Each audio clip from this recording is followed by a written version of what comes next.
Good morning, ladies and gentlemen, and welcome to Wembley Stadium. It is a great honour for me to be here today with His Royal Highness, the Duke of Cambridge. Good morning, everyone.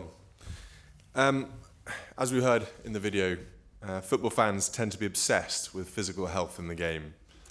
We can spend hours in the pub talking about the injuries holding back our club's top players. And those of us who like to play ourselves get pretty concerned about how we maintain our own fitness as we, say, get deeper into our 30s. Some of us share stories about those injuries we picked up in our youth, which of course were the only things that held us back from a very glittering career on the pitch. We wouldn't think twice to ask a mate how he was doing after he broke an arm or an ankle. And we wouldn't hesitate to talk about our routine at the gym, or even our need to make it a bit more regular.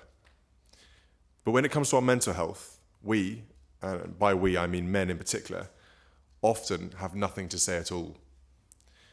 When we see a friend that looks down, too many of us don't know how to ask if he's okay. When we ourselves feel down, we are often ashamed to say we need help. And when we know we need help, we don't even know where to start. Just like physical health, we all have mental health. Every one of us will face setbacks in our lives, and every one of us will face challenges with our mental health as a result. The consequences of this silence, confusion, stigma, and even shame have reached a crisis point in the UK. George's Park. But for the FA, what are you doing in this space internally? Yeah, a couple of things. I think Failing to tackle our mental health means it is undermining the success of our relationships and our friendships. And failing to tackle our mental health often has knock-on effects to how we care for our own physical health.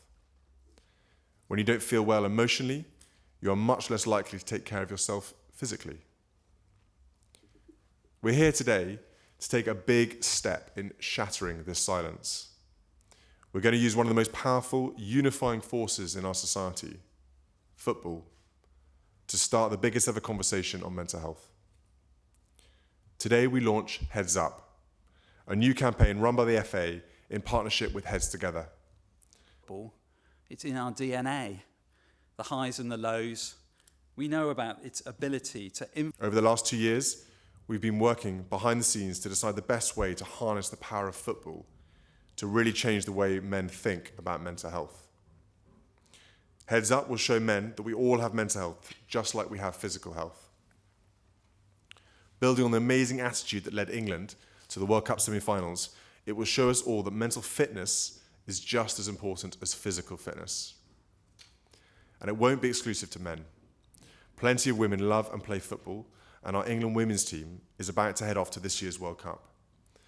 The campaign will speak to everyone who cares about the game. Over the next year, leading up to the 2020 FA Cup final, we are going to use football's biggest platforms to get the country talking.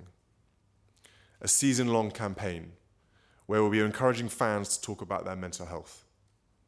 We want players to show fans how they manage their mental fitness.